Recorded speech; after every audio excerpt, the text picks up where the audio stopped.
പ്രശസ്ത നടനും എഴുത്തുകാരനും ഡബ്ബിംഗ് ആർട്ടിസ്റ്റുമൊക്കെയായ രാജേഷ് വില്യംസ് അന്തരിച്ചു. 75 വയസ്സായിരുന്നു പ്രായം. മലയാള നടന്മാരായ മുരളി, നെടുമുടി വേണു, ജോയ് മാത്യു എന്നിവർക്ക് തമിഴിൽ ശബ്ദം നൽകിയിരുന്നത് രാജേഷ് ആയിരുന്നു. മുരളിക്ക് വേണ്ടി ഡും ഡും ഡും ഡും, ജൂഡ്, മജ, ഉള്ളം കേൾക്കുമേ, റാം എന്നീ ചിത്രങ്ങൾക്ക് രാജേഷ് ശബ്ദം നൽകിയിട്ടുണ്ട്.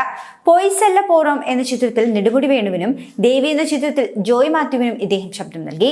150 തമിഴ് ചിത്രങ്ങളിലും ഒരുപിടി തെലുങ്ക്, മലയാളം ചിത്രങ്ങളിലും ഇദ്ദേഹം അഭിനയിച്ചിട്ടുണ്ട്. 1974 പുറത്തിറങ്ങിയ അവൾ ഒരു തുടർക്കഥ എന്ന ചിത്രത്തിലെ ചെറിയൊരു വേഷത്തിലൂടെയാണ് ഇദ്ദേഹം സിനിമയിൽ ഇറങ്ങിയിരുന്നത്. 1979 കന്നിപ്പരുവത്തിലെ എന്ന ചിത്രത്തിലൂടെ നായകനാകുന്നു. കെ ബാലചന്ദ്രൻ സംവിധാനം ചെയ്ത അച്ചമില്ലൈ അച്ചമില്ലയാണ് ശ്രദ്ധേയമായ മറ്റൊരു ചിത്രം.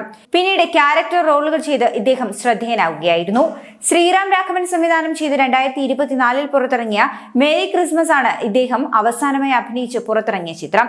ടെലിവിഷൻ രംഗത്തും ഇദ്ദേഹം സജീവമായിരുന്നു.